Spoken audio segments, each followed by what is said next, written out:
ഇത്രയേ ഉള്ളൂ മനുഷ്യരുടെ കാര്യം. ഇവർ രണ്ടുപേരും തന്നെ നോക്കൂ. ഒരു കാലത്ത് തമിഴ് സിനിമയിലെ എന്നല്ല തെന്നിന്ത്യൻ സിനിമയിലെ തന്നെ ഏറ്റവും പ്രോമിസിംഗ് ആയിട്ടുള്ള രണ്ട് യുവ പ്രതിഭകളായിരുന്നു ഇവർ രണ്ടുപേരും.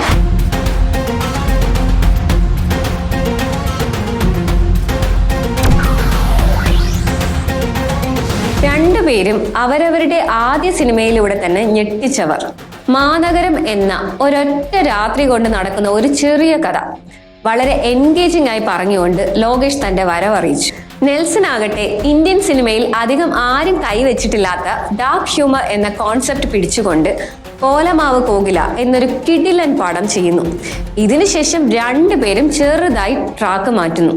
ഒരാൾ കൈതി എന്നൊരു സിനിമ ചെയ്യുന്നു. തമിഴ് സിനിമയിൽ അടുത്തിടെ വന്നതിൽ വെച്ച് ഏറ്റവും മികച്ച സിനിമകളിൽ ഒന്നായി അത് വാഴ്ത്തപ്പെടുന്നു. മറ്റൊരാൾ ശിവകാർത്തികേയനെ നായകനാക്കി ഡോക്ടർ എന്നൊരു സിനിമ ചെയ്യുന്നു.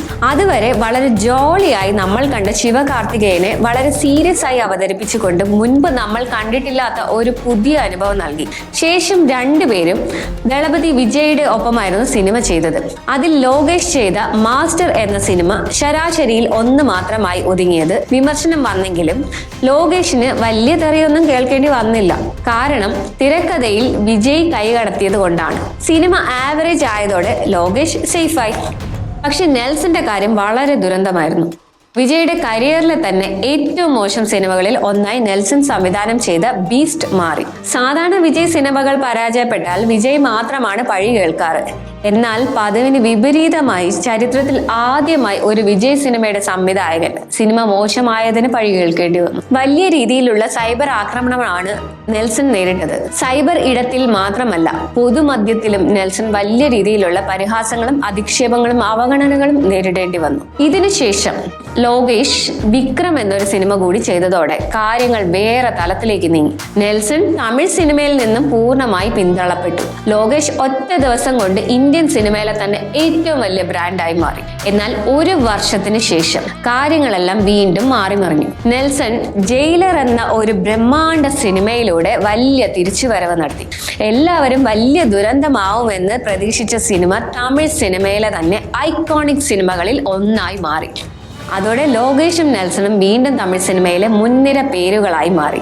ശേഷം ലിയോ എന്നൊരു സിനിമ കൂടി ലോകേഷ് ചെയ്തു. സിനിമ ചെറിയ രീതിയിൽ വിമർശനങ്ങൾ ഏറ്റുവാങ്ങിയെങ്കിലും കൊമേഴ്ഷ്യൽ ഡയറക്ടർ എന്ന നിലയിൽ ലോകേഷിന്റെ ബ്രാൻഡ് വാല്യൂ ഉയർന്നു തന്നെ നിന്നു. ശേഷം ഇപ്പോൾ ലോകേഷ് അവസാനമായി ചെയ്ത സിനിമയാണ് കൂലി. സിനിമ ഒരു പടുദുരന്തമായി മാറിയിരിക്കുകയാണ്. ഇതാരും പ്രതീക്ഷിച്ചിരുന്നില്ല. ഇതോടെ വീണ്ടും സമൂഹ മാധ്യമങ്ങളിൽ നെൽസൺ വാഴ്ത്തുപാട്ടുകൾ തുടർന്നു. എങ്ങനെയാണ് പ്രായമായ രജനിയെ അദ്ദേഹം ജയിലറിൽ വളരെ വിശ്വസനീയമായ രീതിയിൽ അവതരിപ്പിച്ചതെന്നും ലോകേഷ് അത് കണ്ട് പഠിക്കണമായിരുന്നു എന്നുമൊക്കെയാണ് സമൂഹ മാധ്യമങ്ങളിൽ പലരുടെയും അഭിപ്രായം. ഒരു കാലത്ത് സമൂഹ മാധ്യമങ്ങളിൽ ഏറ്റവും കൊത്തിപ്പറിക്കപ്പെട്ട നെൽസൺ ഇന്ന് സമൂഹ മാധ്യമങ്ങളിലെ ഹീറോ ആണ്. പക്ഷേ ഇതെല്ലാം എത്ര കാലത്തേക്കുണ്ടാവും? ജയിലർ 2 എന്ന സിനിമ മോശമായാൽ നെൽസൺ വീണ്ടും പഴി കേൾക്കേണ്ടി വരും. ജയിലർ 2 എന്ന സിനിമ മികച്ച വിജയം കൈവരിക്കട്ടെ എന്ന് ആശംസിച്ചുകൊണ്ട് നിർത്തുന്നു. Stay tuned, റീഷെയ്ഡ്.